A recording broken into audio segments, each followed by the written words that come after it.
ఈ పరిశుద్ధ వేద పుస్తకం చక్కగా తెలియచేయుచున్నది. కాలం పరిపూర్ణమైనప్పుడు యేసుక్రీస్తు భూమి యందు జన్మించెను. అందరూ చెప్పండి, కాలం పరిపూర్ణమైనప్పుడు.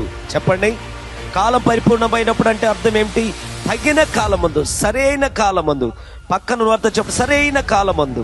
ఊరికి వెంటనే కాదండి. అంటే మనందరికీ తెలుసు ఎందుకు ప్రభు ఈ భూలోకంలో పుట్టాలి, ఎందుకు ప్రభు ఈ భూమిలో నరరూపధారిగా అవతరించాలంటే మనందరికీ తెలుసు, మానవుల పాపము కోసం, మన అతిక్రమాల కొరకు ఒకరు మనపై ఉన్న శిక్షను ఆయనపై వేసుకోవాలి. అవును, ఈ దినము దేవుని వాక్య స్పష్టంగా తెలియచేయుచున్నది. కాలం పరిపూర్ణమైనప్పుడు ఎందుకు ఆయన జన్మించెను? ఎందుకంటే ఆయన జన్మించుంటే ఆదామవ్వ పాపం చేసినప్పుడే పుట్టుండొచ్చు, ధర్మశాస్త్ర కాలంలో జన్మించుండొచ్చు. ఆ దినములంతా తండ్రి తన కుమారుని పంపుటకు కనిపెట్టుచూ ఉన్నాడు. ఇది ఎందుకు చెప్పుచున్నానంటే, నీ జీవితంలోను నా జీవితంలోను ఆయన అద్భుతం చేయుటకు ఆయన కనిపెట్టుచున్నాడు. కాలం పరిపూర్ణమైనప్పుడు ఎలా యేసు ఈ భూమి యందు జన్మించాడో, ఆయన వాగ్దానములు నెరవేర్చుటకు, మన పాపములు కడుగుటకు, మన అతిక్రమలు మార్చుటకు, నీ జీవితాన్ని మార్చుటకు ఒకరు ఆయన ఎదురు చూచుచున్నాడు.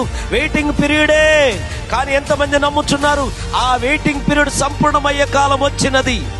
ఎలా యేసుక్రీస్తు జన్మించుటకు కాలం పరిపూర్ణమైనదో, అలాగే ప్రభువు నీకు అద్భుతము చేయుటకు కాలం పరిపూర్ణమయ్యే సమయం వచ్చింది.